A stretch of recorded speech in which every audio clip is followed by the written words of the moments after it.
Okay, so we are going to go back to the last source sheet that I gave you, which is still about the Birkat Abraham from last week. We had a few more things to look at with respect to that. Okay, so let's take a look just at the psukim for this. Let me share the screen here.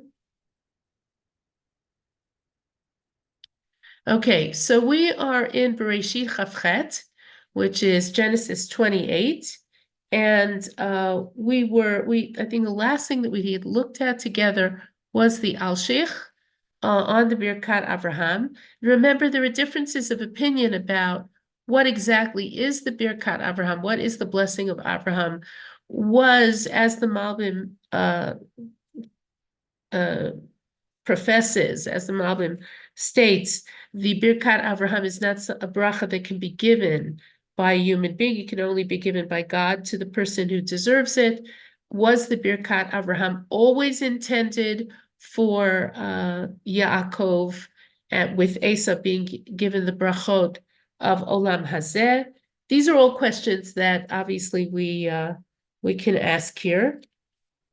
But there were a number of things that I really want to focus on. What I'd really like to show you here is that Yitzchak summons Yaakov after Rivka tells him, if you remember, this is where we sort of ended. Rivka tells Yaakov he should get out of town because his brother is planning to kill him. She goes to Yitzchak and she says, I don't want Yaakov to marry a woman of the Benot Canaan, the daughters of Canaan. I want him to go elsewhere. And this, I think, was the Alshich talks about this really at great length. Is the Alshich here?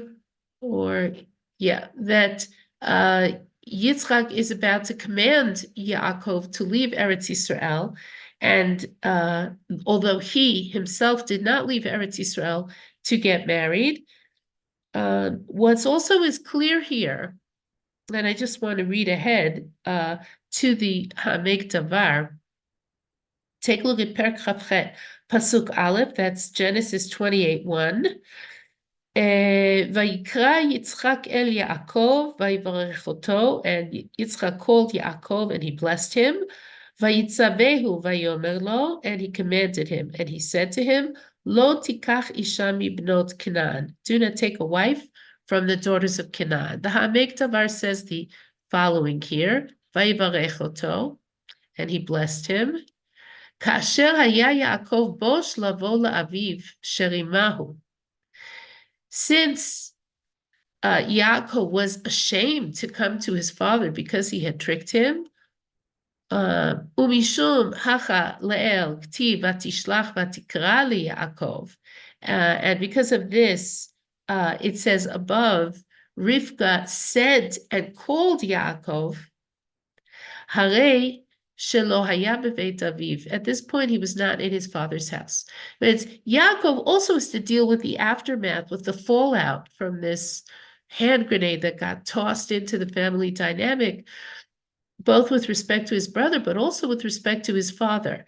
And it would seem that, according to the Hamek Davar's reading, Yaakov left his father's house because he was ashamed to be in his father's presence. He didn't want to show up because it was obvious that he had tricked his father. Al ken, kasher kara lo Yitzchak mitchila. Therefore, when Yitzchak called him at the beginning, Isher Chelo. Sorry, this just did something weird. Isher Chelo, he strengthened, or he gave authority to his strength, al hatachbula. In other words, he made it clear that he had forgiven this trick, sha'asa, that he had done, v'chitovasa, and that he had done the right thing, ve'ein b'libo alav klum, and that he had nothing negative in his heart against Yaakov. In other words, the Hamek Davar says that this first statement Yitzchak called Yaakov Vayivarech Oto, and he blessed him, was the blessing that a father gives uh, almost as a greeting to indicate that he's not angry at his son. That's the way the Hamek Dabar reads it. And then he goes on and he says, Lo tikach isha mibnot Canaan. Do not take a wife from the daughters of Canaan. The Malbim says the following.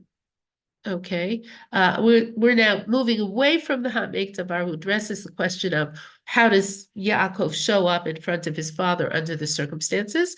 We're moving back to the Malbim's reading here because he sort of fills in the pieces that we want to look at here. His understanding of Vayivarech Oto, and he blessed him, that Yitzchak blessed Yaakov.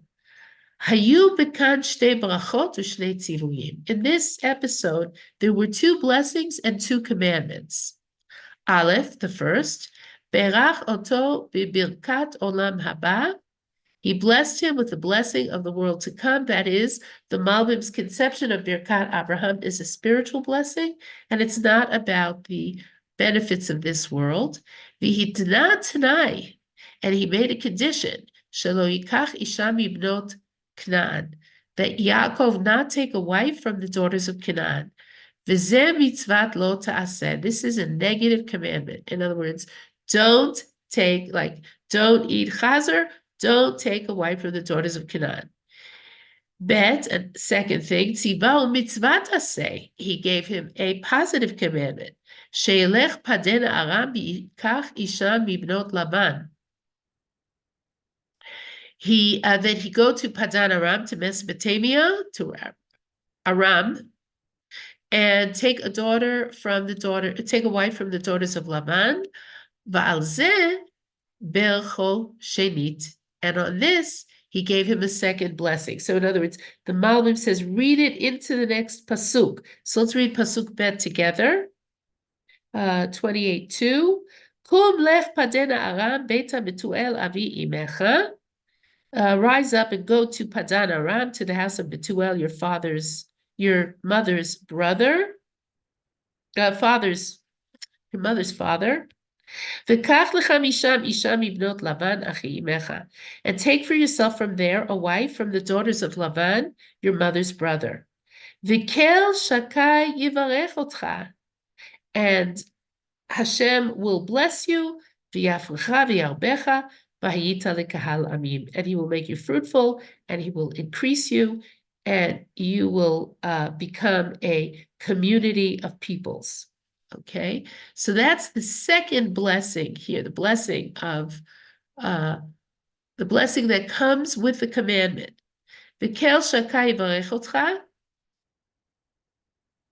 And the Lord God will bless you. This is the blessing he gave him, that he would be a community of peoples. And also that he would give him the blessing of Abraham, which is in the next pasuk, which it says in pasuk Daled, verse 4, and he will give you the blessing of Abraham, to you and to your seed after you, to inherit the land of your sojourning that the Lord gave to Abraham. Okay, so the Malbim says this is the bracha, that he would become a congregation of peoples, meaning tribes, and also he gave that God would give him the bracha of Abraham. What's the bracha of Abraham? The bracha of Abraham is that God will be his God, alav, and will rest his presence upon Yaakov. Just as God rested his presence upon Abraham and was Abraham's God, that's the bracha of Abraham, that God will rest his presence upon Yaakov and be his God. And this will be eretz migurecha, that you inherit the land of your sojourning. Ki birkat hazer u'birkat yerushat haaretz tluyim zeh bazeh V'nizkarim tamid zeh etzel zeh. Because the blessing of having children and the blessing of inheriting the land are dependent upon each other and are always mentioned together. And we see this. We see this in Brit Bein Habtarim. We see this in God's statements to Yitzchak, other statements that he makes to Abraham. Children and the inheritance of the land come together, which makes a lot of sense. To inherit a land, if you're not going to have children, means that you have no one to pass it to. And then the Malbim takes it further, which is very beautiful here and also makes a lot of sense. The inheritance of the land is kind of a circular situation. The inheritance of the land is a condition for God resting his presence upon them. Why? Eretz Yisrael is prepared. It's built for sanctity and for the presence of the Shekhinah. So the land, the Birkat Abraham is that God will rest his presence upon you and be your God. That requires that you have children because it's also linked to the land, right? But the presence of God in your life is also linked to the land because Eretz Yisrael is a special place for Hashrat HaShechina, for the resting of the Shechina upon the Jewish people. It's also a condition for being fruitful and multiplying. Ki hashorek v'hagefen hamuvchar lo yitzlach rak b'keren ben shemen. Shorek is special wines, like premium grapes. The best grapes will not succeed except in a fat piece of land, which can be read as both a statement about, Eretz Yisrael being a special place, but also a statement about Eretz Yisrael being sort of like a metaphor. Eretz Yisrael is a place within which the Jewish people will thrive. Ubirkat Avraham talam atnato belokim ke'ena biyad adam kemo shene'emar b'mala. And the blessing of Abraham, Yitzchak sort of connects to God because it is not in the hands of a person to give it. So if you go back to the pasuk, he calls Yaakov, he blesses him, he commands him, don't take a wife from the daughters of Canaan. Go get a wife from the house of the daughters of Laban. Pasuk Gimel, V'kel shakai yivarech otcha. God will bless you. Not I am blessing you. God will bless you. That's the Birkat Abraham. Okay, and that's the Malbim here. The Hamik Davar says some similar things here. Okay. The Hamik Davar adds another piece of something very interesting here. The Kel Shakai Varechotcha, and Kel Shakai will bless you. The name Kel Shakai is not used as much as Hashem or Elokim, right? What does Kel Shakai mean? Achar she'amar lo achar kach v'yiten lecha et birkat Abraham. After he says to him afterwards, and he will give you the blessing of Abraham, Harei hakol bichlal. All of this is included already. V'imkein kol zeh ha'ma'amar miyutar lefi hanireh. This whole statement, and the Lord, Kel Shakai, will bless you, like we get it. You don't have to repeat it, he says. Ella, but rather, the statement about Kel Shakai will bless you. Rather, nibelo asher yavo HaKadosh Baruch Hu became b'shem Kel Shakai v'yivachehu. He prophesied to him that God himself would come to Yaakov with the name Kel Shakai and bless him. The Yomar lo, and that God himself would say to him, Pre urve, be fruitful and multiply. Kimosha hayam bevo'o mipadan aram leluz. When he was coming back from Lavan and he goes back to Beit El to Luz, it's Hashem appears to him in the name Kel Shakai and tells him to be fruitful and multiply. Okay. Okay. Et Birkat Avraham, the Hamek Tavar says, Lecha u'lezaracha itach, for you and your seed with you. In other words, the brach of Abraham, once it belongs to Yaakov, it gets passed down to us. Hainu habrachot liot av hamot goyim. For the Hamek Tavar, this blessing is the blessing of being the father of many nations. Uveracha shebishat akedah lekadesh shemo yitbarach. And the bracha that was given to Yitzchak at the time of the Akedah, which is not mentioned in the text, but he sees it as implicit, that what do we learn from Yitzchak? To do Kiddush Hashem, right? At the time of the Akedah, Yitzchak is blessed with the ability to do a Kiddush Hashem, which is also passed on to us. And then it goes on, L'rishtechat eretz megurecha, to inherit the land of your sojourning. Sof kol hadvarim she'yeh eretz Yisrael b'Yerusha olamit. The bottom line in all of this is that Eretz Yisrael is a permanent inheritance. Asher natan Elokim la'Avraham, which Hashem gave to Abram. Hainu eser umot asher natan lo. The 10 nations that inhabit Eretz Yisrael, the 10 nations that he inhabit Eretz Yisrael after the bracha of Abraham, as I wrote earlier. Okay, so one of the reasons I maybe I'm being a little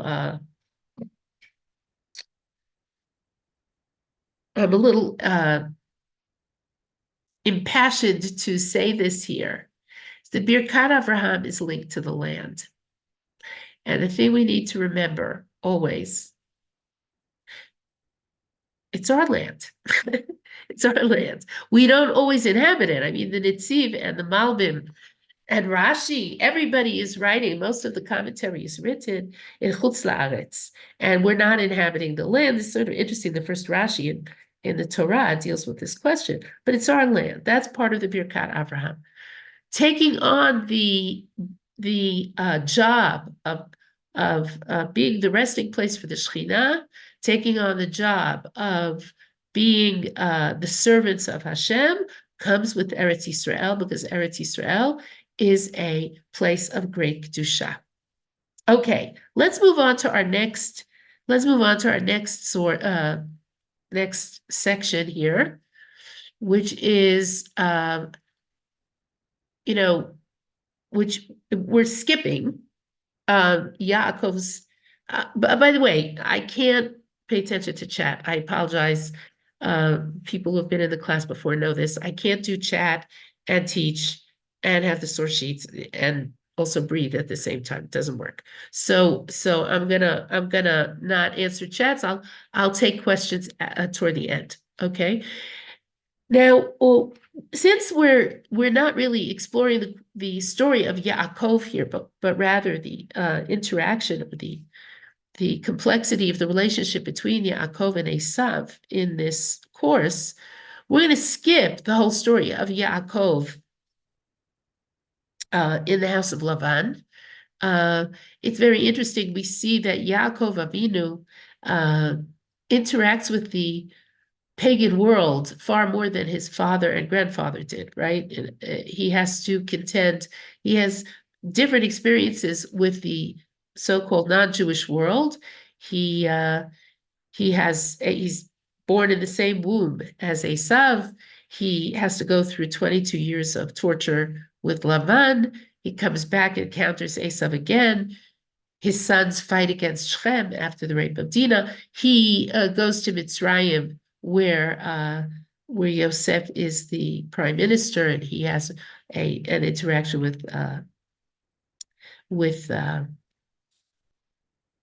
Paro.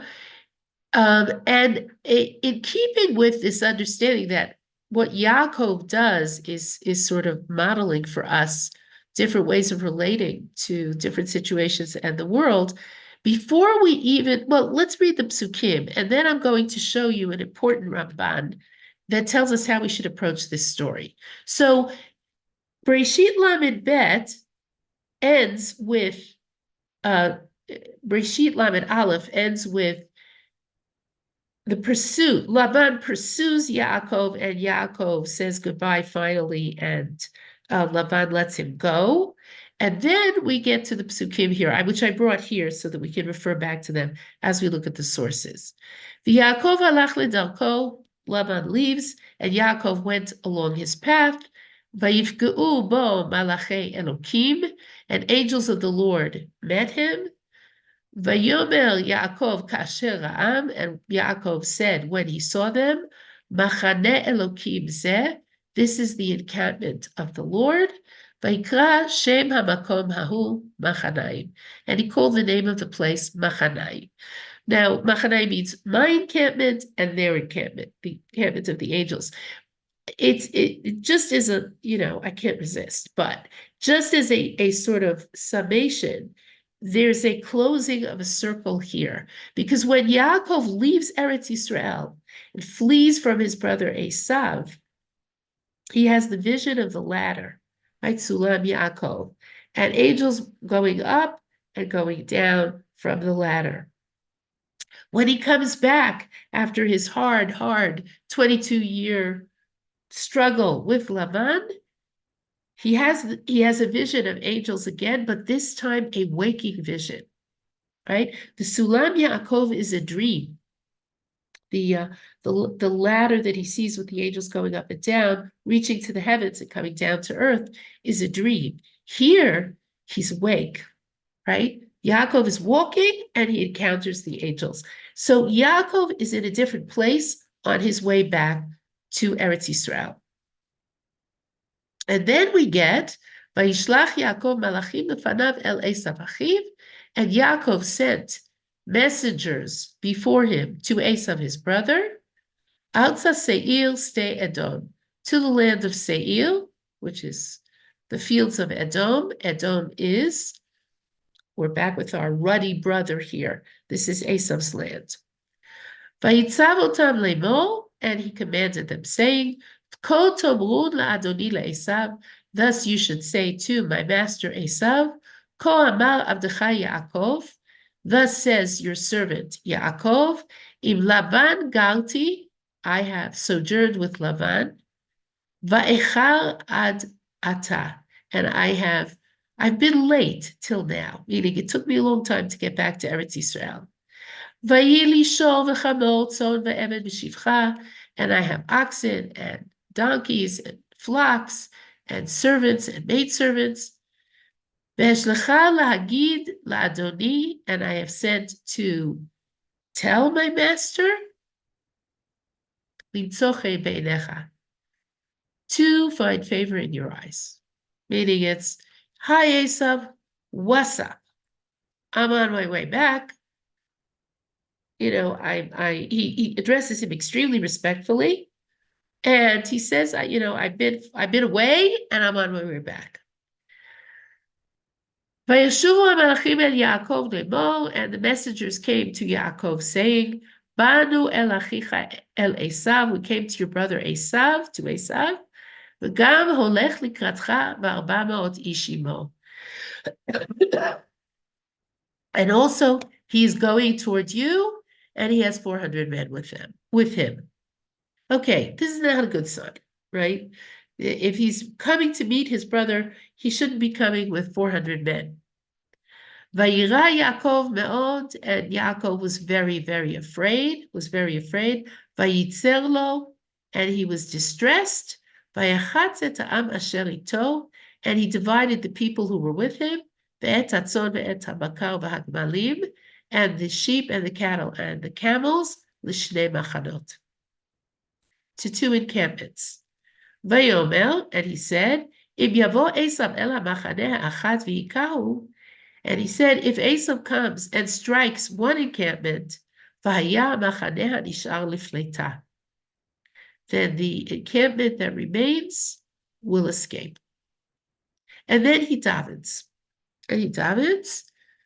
Vayomer Yaakov, and Yaakov said, Elokei avi Avraham, Elokei avi Yitzchak, Lord of my father Avraham and Lord of my father Yitzchak, Hashem ha'omer elai, the God who says to me, Shuv la'artzecha u'moladetecha ve'etiva imach, because that's what God said to him in Laban's house. Return to your land and to your birthplace, and I will do good to you. Katonti mikol hachasadim, u'mikol ha'emet asher asita et abdecha. I am not worthy of, I am too small for all the kindnesses and all the truth that you have done to your servant. Because I crossed the Jordan carrying only my stick. And now I am two encampments. I have two camps worth of people with me. And wealth. Save me, please, from the hand of my brother, from the hand of Esav. Because I'm afraid of him. Lest he will strike me, mothers and children. And you said to me, I will do good to you. And I will make you your seed as much as the sand that cannot be counted because it is so numerous. Okay? And then he goes to sleep. He rests there. This is the opening of the story. And we're going to come to the Rashi, but first we are going to look at the Ramban here. This is a seminal Ramban. It actually is part of a motif that he develops over the course of the whole of the book of Bereshit, which is, most people sum it up as Maaseh Avot Siman Lebanim. The deeds of the fathers are assigned to their sons. Basically, the Ramban opens this door or approach to the whole book of Bereshit, the stories of the Avot, at the beginning of the story of Abraham. And here he pays a lot of attention to this motif. So he says the following. He basically develops the motif over the course of the whole Sefer. It's one of the interesting differences between Rashi and the Ramban is that Rashi develops motifs, but he doesn't tell you he's doing that. The Ramban actually says, okay, this is my general approach to a larger, broader topic. Okay, and he says the following. Nichteva parasha azot, this topic, this parasha was written, this story of Yaakov's encounter with Esav was written, lahodia, to make known, ki yitzil hakadosh baruch hu et abdo, that God saved his servant, uge'alo miyad chazak mimenu, and redeemed him from a hand that was stronger than his. Vayishlach malach vayatzilehu, he sent an angel, right? Later, Yaakov is going to wrestle with the angel, and he saved him. Ulelamdenu od, and to teach us also. She'ulo batach, hang on. Ulelamdenu od, and to teach us also. She'ulo batach b'tzidkato, Yaakov did not trust to his righteousness. V'hishtadel ba'atzala b'chol yicholto, and tried to save himself with all of his might, with all of his abilities. Okay, so there's two messages here so far. The first message is God saves Yaakov. Okay, and that's symbolically very important. God saves us. The second is Yaakov did not rely on his righteousness and sit back on his hands. Sorry. Expecting God to save him, but rather he did everything in his power to save himself. And there is another hint or another foreshadowing for the generations. Because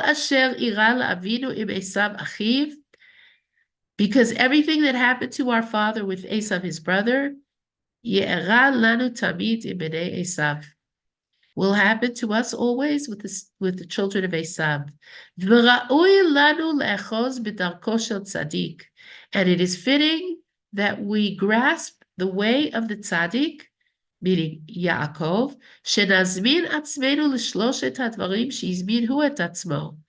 that we prepare ourselves for the three things that he prepared himself for.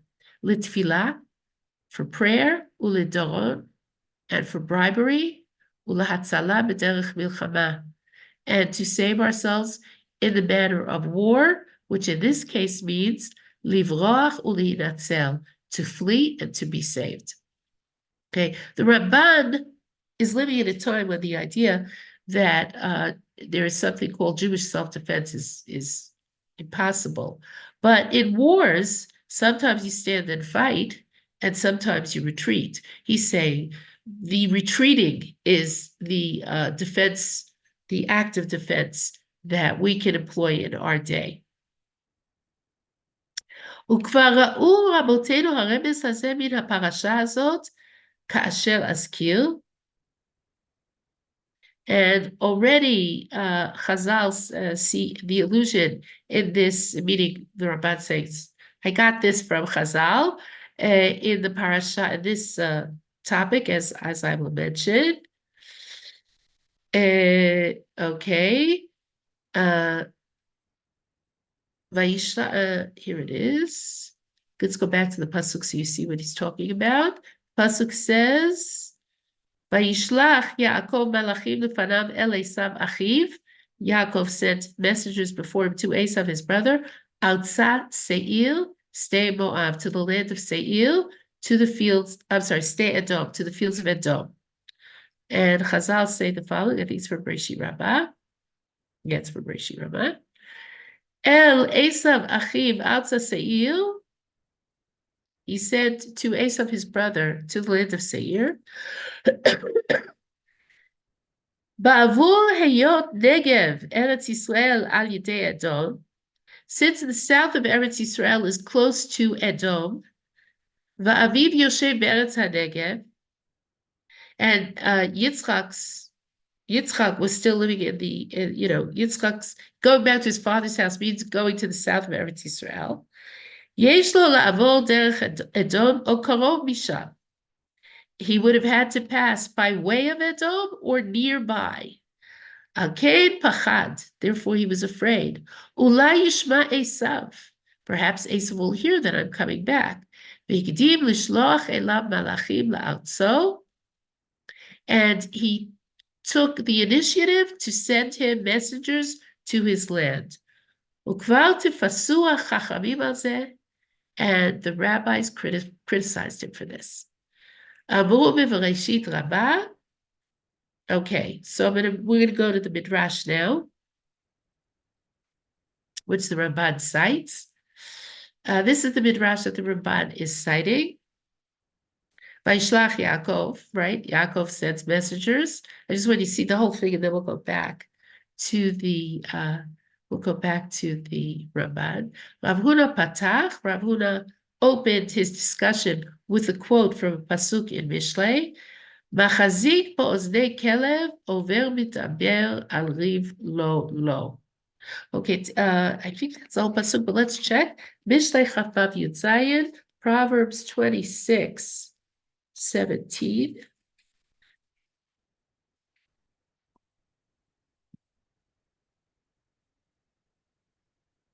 The Midrash says the following. Yeah, no, it's the whole pasuk.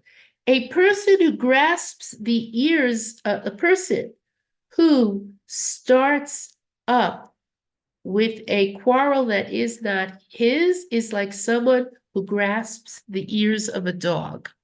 The order is different in the pasuk, right? Over mitaber al riv lo. A person who starts up with a quarrel that is not his is like machazik ba'oznei kelev.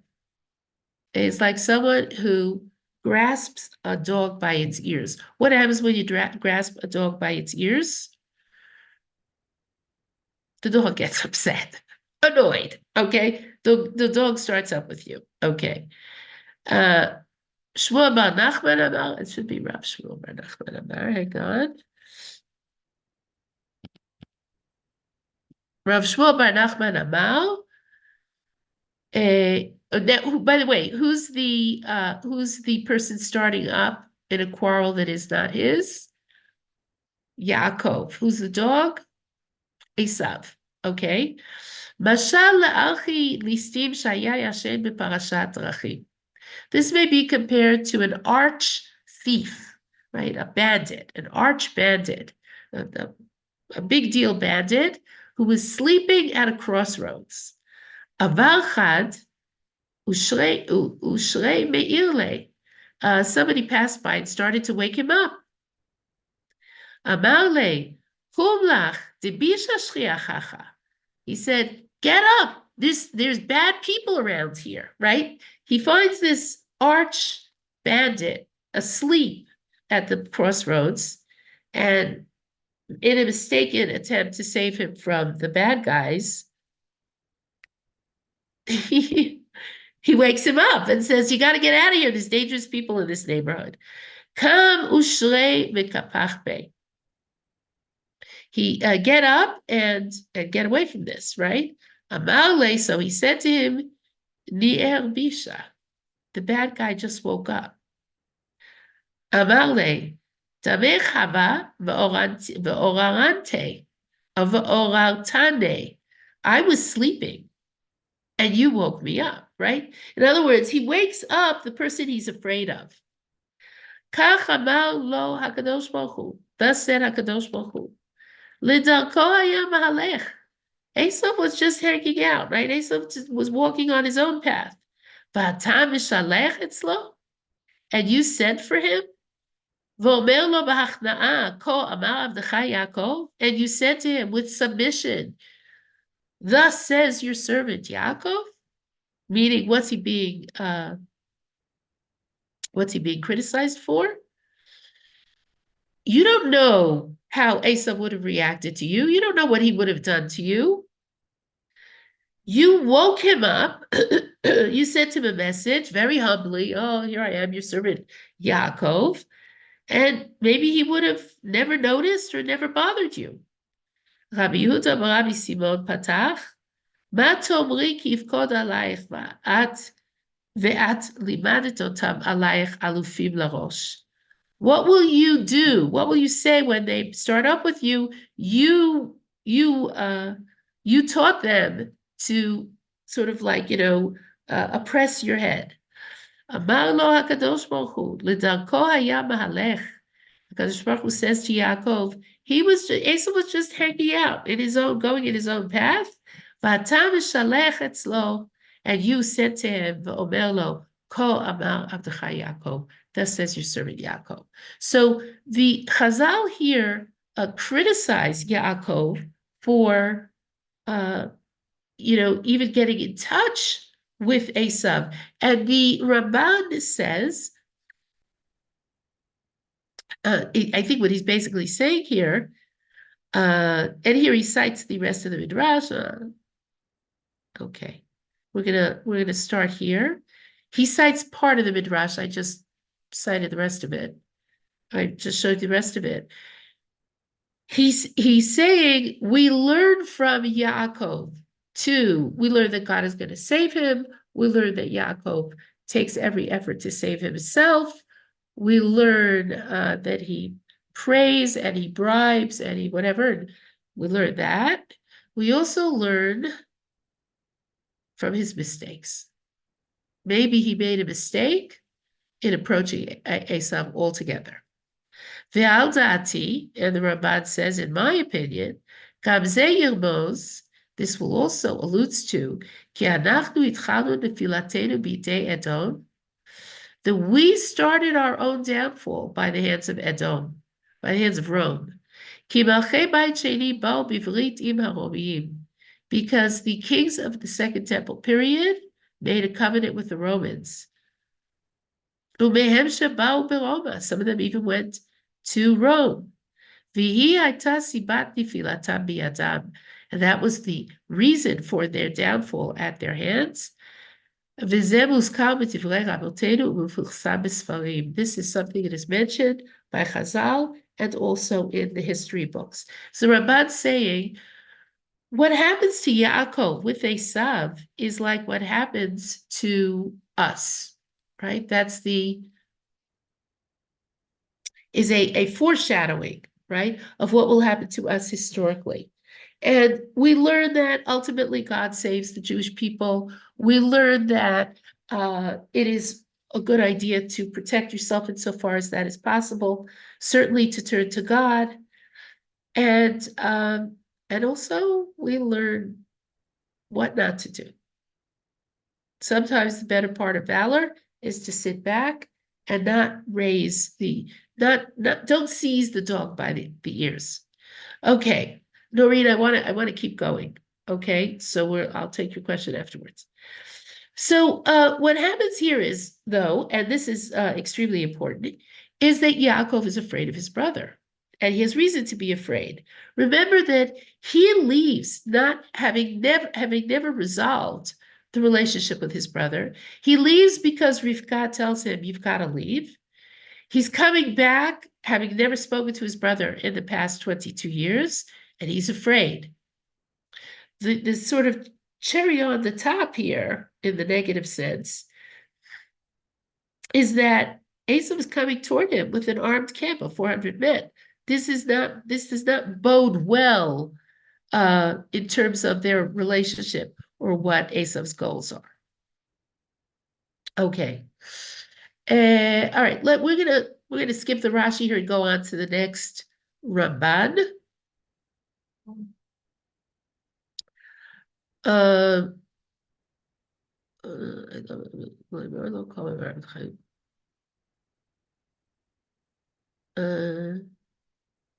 Okay, Koto Mrula Adoni. This is on Pasuk K. Let's go back to that Pasuk. Actually, maybe this is a good place to stop and take questions. I will take questions for a second. Let's take questions. Yeah, Noreen, you seem very, very, very distraught. What's bothering you? Well, what's bothering me is that the issue with Esav had to be resolved. He couldn't just go past, it says, well, you should not bother him.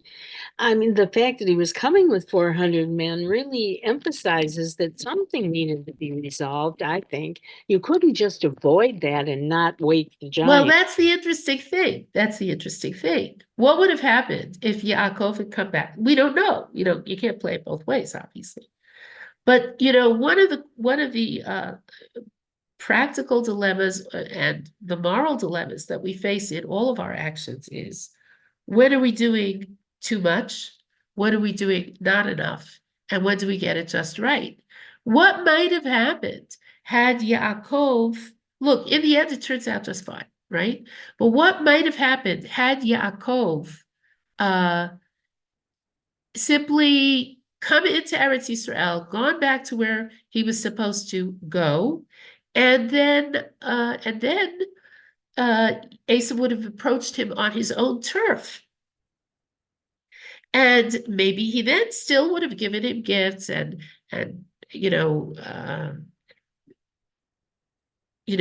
bribed him, given him the honor that he deserved, and resolved it that way.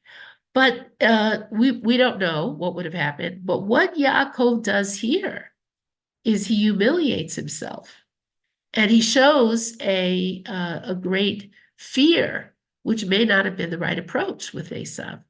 There's another midrash that says he bowed too many times. He was too submissive. It's a complicated question. This is what Yaakov decides to do. And Chazal criticize him in this midrash. They criticize him for this. Okay, I see this is a hot topic here. Robin, what's bothering you? I was just wondering how long the pattern, or I guess for how long the pattern repeats. If this happened with Rome, if it happened in other times in history, is there ever a time when the pattern will stop? Yeah. When Mashiach comes, the pattern will stop.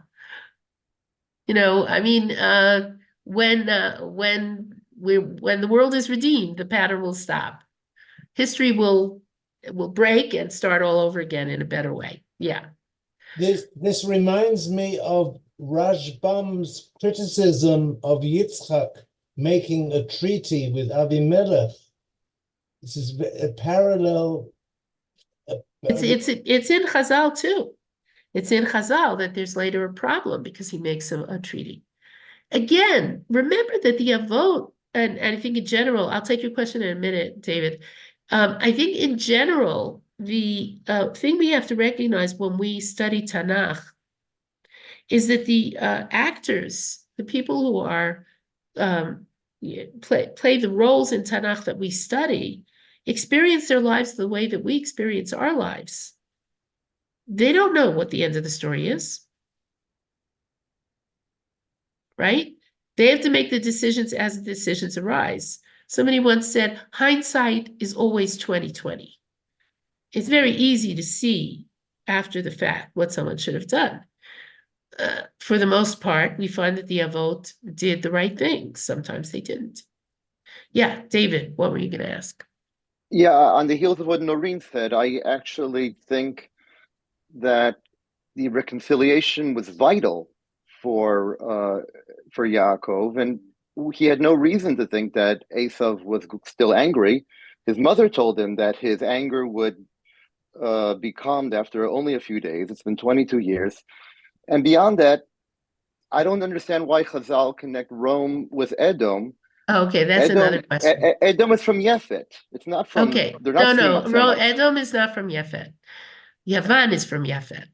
Edom is not from Yefet. But David, let me back up here. What is clear from the Psukim is that Yaakov was very afraid of his brother. He was afraid.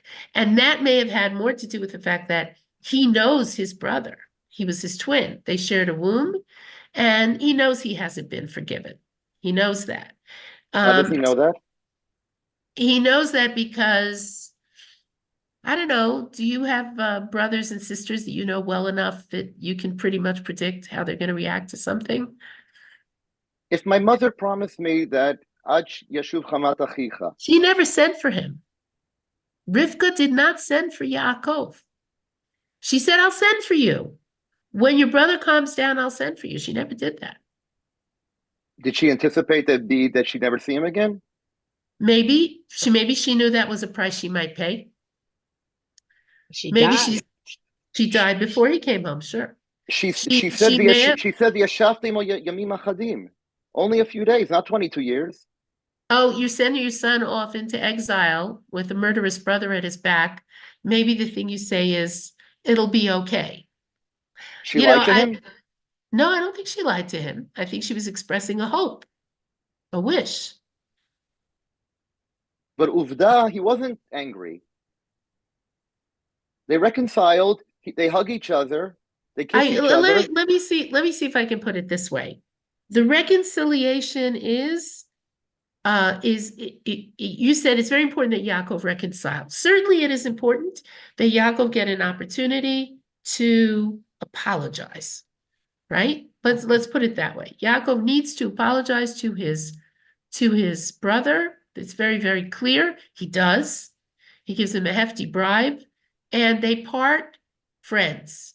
When Esav says, I'll accompany you, as we will see, Yaakov says, thanks, but no thanks.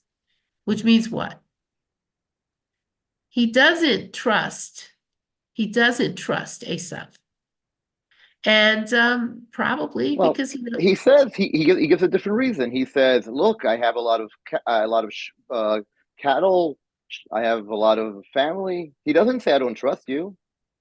This is what Chazal is reading. He doesn't say, "I don't trust you." Of course, he doesn't say, "I don't trust you." Would you say, "I don't trust you" to a man armed with 400 soldiers? And what do you call a gorilla with a machine gun? Do you know that joke? A man armed with 400 soldiers engages in war. Right. But why are you coming to meet your brother with 400 men? He traveled with 400 men. Like David HaMelech also traveled 400 men. Where? Shmuel Aleph. No, he's on the run in Shmuel Aleph, and the 400 men are sticking very close to him because they're all outcasts. It's a little different. Maybe they're parallels. I don't see the parallel. But you know what? There are lots of ways to learn this text. I think that it's pretty clear that Yaakov is afraid of his brother and has good reason to be afraid of his brother. And he accepts the reconciliation. Let me put it this way. The tiger is tamed and he's smiling at you. You're still not going to want to hang out with him. Right. My contention is, do we really think he's a tiger, or we think he's a tiger because Chazal say he's a tiger? Well, That he's a sleeping. I tend to learn from Chazal. That's my That's 100%. But on a pshat level. On a pshat level, I think that there's a lot of unease in the undertones of their conversation. Or let's put it this way, Yaakov remains alone and he's attacked and injured. There's something going on there, right? Who attacks him? A malach. It says Ish. It says Ish, and then it's pretty clear that it's a malach. He says, what's your name? He won't answer. We should get to that part before we discuss it. Okay, we should learn it. Okay, Susanna, just another question, last question. You've mentioned it's a joke. You mentioned I never heard it. So what's the joke? What do you call a 400-pound gorilla with a submachine gun? Sir.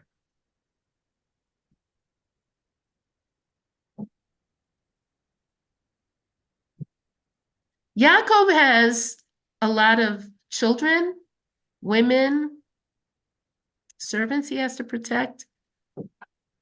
Esav is with 400 men. He's holding a submachine gun. Yaakov's afraid, and he's afraid for good reason. Okay, let's go back to the psukim here. We're running out of time. I'm a little stretched here because where are we? I'm a little stretched here because I still have probably 2 more lessons. I have 1 more lesson and I have 2 more lessons worth of material in the best case scenario. So in any event, okay.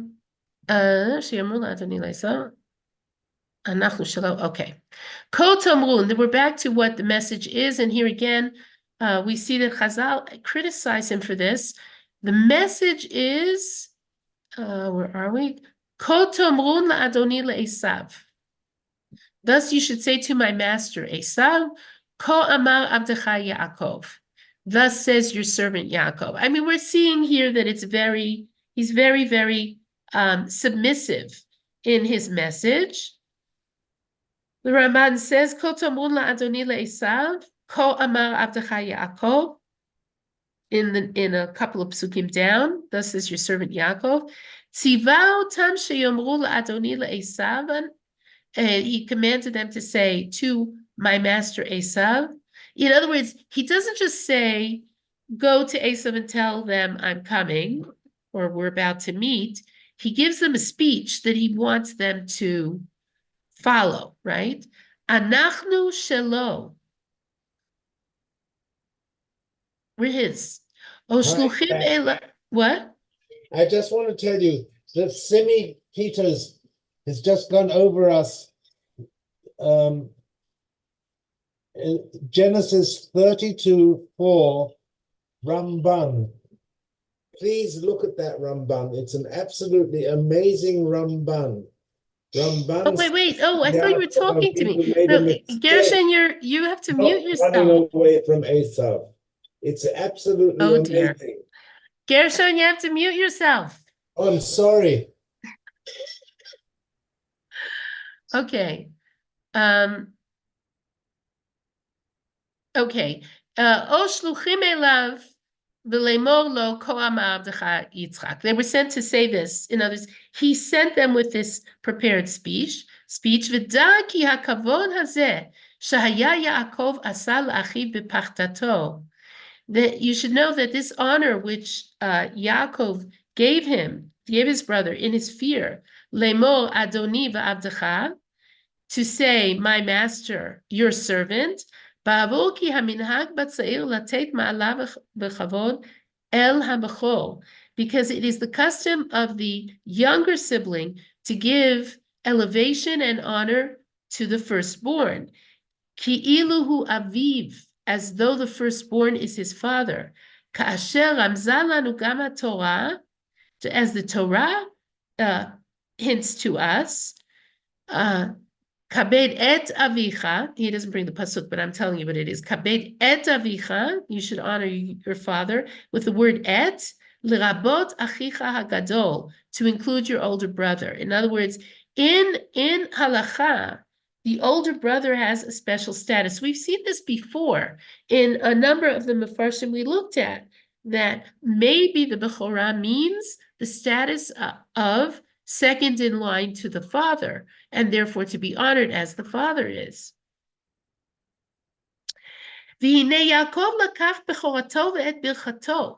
Yaakov had taken the birthright, and he had taken Esav's blessing.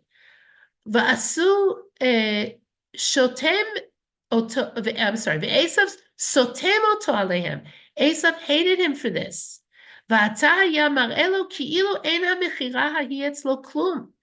And here, Yaakov is acting like, or showing him as though the sale of the Bechorah and the taking of the brachot are really nothing, right?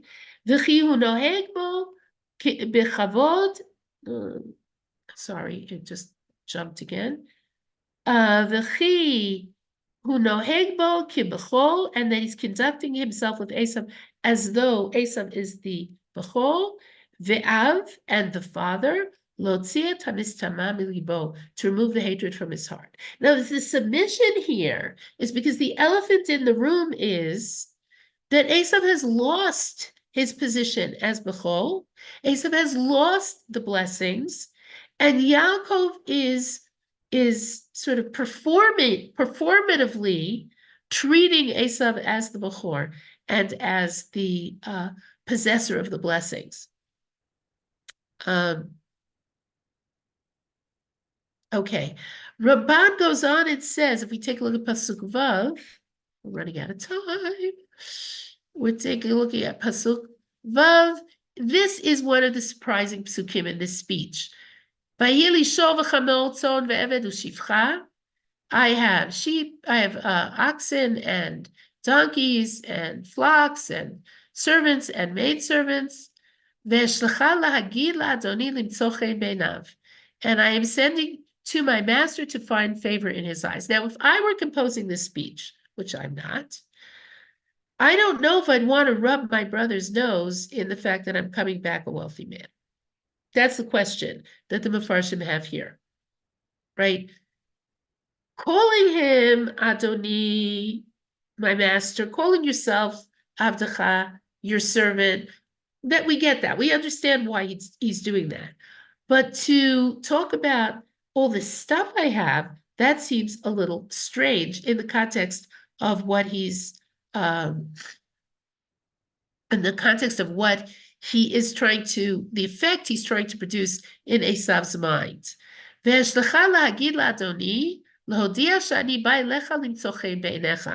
is Rashi, quoted by the Ramban. I am sending to tell my master that I have all this stuff, to make known to you that I am coming to find favor in your eyes. Sha'ani shalem imcha, that I am at peace with you, u'mevakesh avatcha, and I seek your love, approval, if you will. Lishon Rashi, this is Rashi. Rashi wishes to say, she'eno musav lemala, that it doesn't connect to what it says immediately before. Aval yomar ve'eshlecha la'agid la'adoni. But he is saying that I am sending to tell my master, ki ani balim tzochein beinecha, that I am coming to find favor in your eyes, v'la'asot kechol asher yitzaveh adoni, and to do anything that my master commands. Okay. ויותר נכון שיוסב למעלה ואשלך להגיד לאדוני שיש לי עושר נכסים וכבוד, לעשות בו חפצך ורצונך. And more correctly, we would say, the way to understand this is, I am sending to tell my master that I have all this stuff, and I will do with it whatever you want. It's kind of like, it's not saying if you want a bribe, I'm ready to send a bribe. It's more like, I'm not coming back expecting you to bail me out. I'm coming back prepared to buy you off, right? I have the wherewithal to make it very worth your while to leave me alone. Yirmoz, he is hinting, sheishlach lo doron mehem, that he would send a gift from all of these possessions he has. O sheyikachu mishalo ma she'echpotz, or that Esav can take whatever he wants from all of Yaakov's possessions. V'chein amal, and thus Esav did in fact say, we didn't get there yet, mi lecha kol hamachaneh hazeh asher pagashti. Who is all this encampment that I met? Because the next thing that Yaakov does is he sends gifts with messengers ahead of himself to Esav, and he sends a lot of stuff. And Esav says to him, what's all this encampment that I met on the way, all this stuff you sent to me? And Yaakov says to find favor in the eyes of my master. In other words, what Yaakov is doing here in mentioning the wealth is a subtle form of flattery, as the Ramban understands it. And he thinks that's what Rashi is also saying here, right? That Rashi is saying Yaakov is trying to flatter Esav into not being angry at him, sort of like to, again, Doron, to grease his palms. Okay, we're going to stop here. There's quite a bit to go through here, even if we skip. Okay, and then we will continue with the rest of this encounter. I have to tell you, I cut a lot out of the material that I usually teach here because, again, I'm usually able to use the Chavruta time and a little more time to cover this material. But I'm trying to focus on the most important bits. So, Be'ezrat Hashem, I will see you next week. Any last questions before I go? Which verse do you think Ramban is most critical of Yaakov in? Do you think it's verse 4 or the one you just read? Well, no, he's more critical in he's critical in the introduction. In fact, the first piece that we read is not actually under a Dibur Hamatchil. The Ramban doesn't quote a pasuk and then make the statement. It's his introduction to the whole section. Which and verse? what he's criticizing Yaakov about here is two things. One is, but primarily one thing. He thinks Yaakov was too proactive. He should have sort of waited to see what was going to happen. He said you should have escaped. Doesn't he say lo livroach? No, what does Yaakov actually do in the rest of the perek? He does three things. He sends a bride. Well, the first thing he does, which we read, is he davens to God, right? He says, Katoti mikol chasadim, I'm grateful for everything you did for me. Save me from my brother Esav. That is something that every Jew should do in every time of trouble. And, that's tefillah, right? The second thing is he divides his encampment in two. Because what's he planning to do? To save part of it. If he can't fight it, if he has to fight Esav, and he can't win, he's going to make sure that at least some of them will escape. That's a military tactic, dividing the encampment. Right? So he doesn't avoid escape. So it's not as though he's afraid of escaping. Escape is one option for him. It's an option. And the third is he sends this very hefty bribe. Right? The assumption that he's making here is, if I pay him off, he'll let me go. Now, where do you read that Ramban is cross-critical of Yaakov says when that, he quotes Breishi Rabbah. It is quoting of Breishi Rabbah. and that's verse 4. Well, it's let me see where it is on the sheet. In the Safaria website, it is here. It's on it's under Pasuk Daled. That's what I said. Yes. In the That's very Torah good. Chaim, it's before Pasuk Daled. So and then- that's a criticism of not escaping, just and it's essentially making a treaty. No, it's not a criticism of making a treaty. It's a criticism of confronting his brother when he might have avoided his brother. Oh, the exact opposite then of Yitzchak. Yitzchak didn't confront Avimelech. No, he makes a covenant with Avimelech because he thinks that's a good idea. So it's the exact opposite of Yitzchak and Avimelech. No, it's different. It's different. I think in different cases.